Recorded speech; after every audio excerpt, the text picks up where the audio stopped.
Salut les amis, j'espère que vous avez la forme. Aujourd'hui, on se retrouve pour une petite vidéo analyse fondamentale et on va s'intéresser à la crypto-monnaie TON. Donc le TON et sa blockchain The Open Network, d'où les initiales du TON, TON.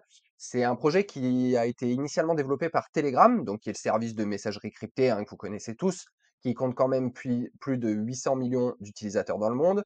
Donc l'histoire de The Open Network, c'était anciennement connu sous le nom de Telegram Open Network. Ça remonte à 2018. Donc à la base, c'est vraiment un projet qui a été complètement développé par Telegram. Et le token était initialement appelé le Gram. Donc le projet, à son démarrage, a lancé une ICO et une levée de fonds, et ils ont réussi à lever une somme quand même assez colossale de pratiquement 1,8 milliard de dollars, je crois.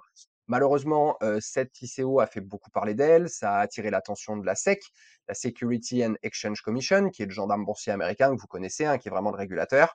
Et ça a entraîné un procès parce que la SEC a voulu, comme on le voit à l'heure actuelle, ils ont voulu classer le TON comme securities. C'est un peu ce qu'ils veulent faire en ce moment avec Ethereum, c'est pour ça qu'on en entend pas mal parler. Mais pour le coup, tout ça, voilà, ça a entraîné un procès qui a lui-même entraîné le remboursement des fonds aux investisseurs et une amende de plusieurs millions de dollars, vous pouvez vous en douter, pour Telegram. Donc, suite à ces événements, Telegram, ils ont complètement, pour le coup, abandonné le projet.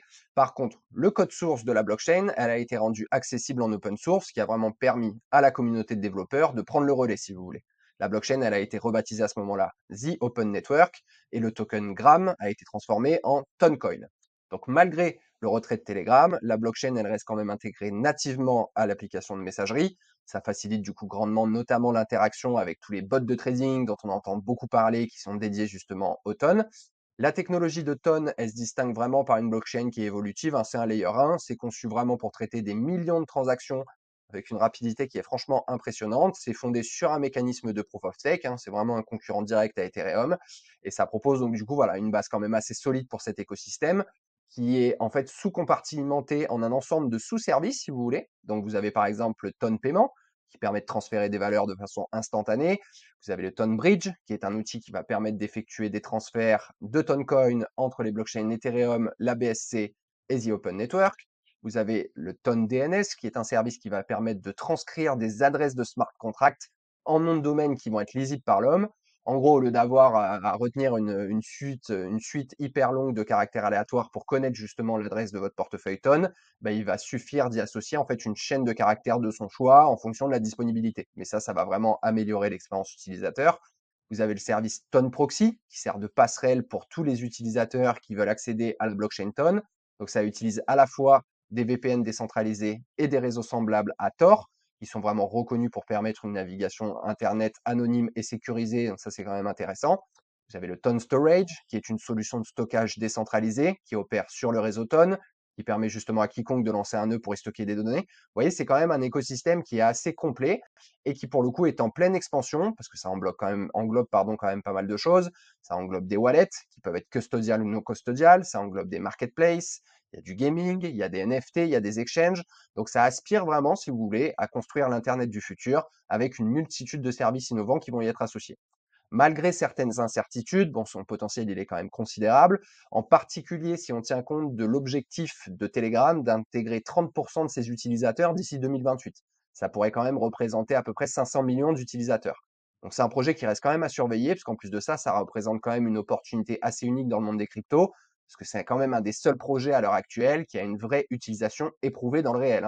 Si vous regardez un peu l'ensemble de l'écosystème crypto, il y en a quand même pas beaucoup qui sont vraiment éprouvés dans le monde réel. Et ce projet, pour le coup, ça en fait vraiment partie. Donc, c'est encore autre chose qui rajoute à notre intérêt. Pour le coup, le Toncoin, si vous voulez, il est vraiment central à l'écosystème. C'est lui qui va servir à payer les frais de transaction, à utiliser les services d'application. Ça va contribuer aussi à la sécurité du réseau via le stacking dans le consensus de Proof of Stake. Enfin, voilà. Pour le coup, franchement, c'est quand même un projet assez solide, assez sympa. Je vous conseille d'aller faire un petit tour sur le site internet, c'est intéressant. Si on va faire un petit tour du côté du CoinMarketCap, on a une circulating supply de pratiquement 3,5 milliards de tokens sur une offre totale à 5 milliards. Donc vous êtes sur un token qui reste quand même encore inflationniste à long terme, il faut quand même le savoir. Mais pour le coup, ça s'est glissé quand même sans trop de bruit à la 12e place du CoinMarketCap, avec une capitalisation boursière qui est proche pratiquement, voilà, qui a dépassé les 17 milliards de dollars. Donc c'est quand même un projet qui est très très solide, qui a un peu fait ça, pas dans un certain anonymat, mais bon, qui sont restés quand même assez discrets. Donc pour le coup, voilà, ça fait vraiment partie des projets qui pour nous font sens à garder à l'œil, parce que c'est aussi eux qui vont un peu potentiellement nous indiquer la potentielle adoption vraiment voilà, des cryptos dans le monde réel, comme son utilisation via la messagerie cryptée Telegram. Voilà, c'est tout pour moi. J'espère que ça vous a plu. N'hésitez pas, comme d'habitude, à commenter, à liker, à partager la vidéo. Vous savez que ça nous donne de la force et ça récompense le travail qui est fourni. Je vous rappelle bien évidemment que cette vidéo n'est en rien un conseil en investissement. Faites bien vos propres recherches, n'investissez que ce que vous êtes prêt à perdre et gérez bien votre risque. Vous savez que c'est hyper important sur ce marché des cryptos.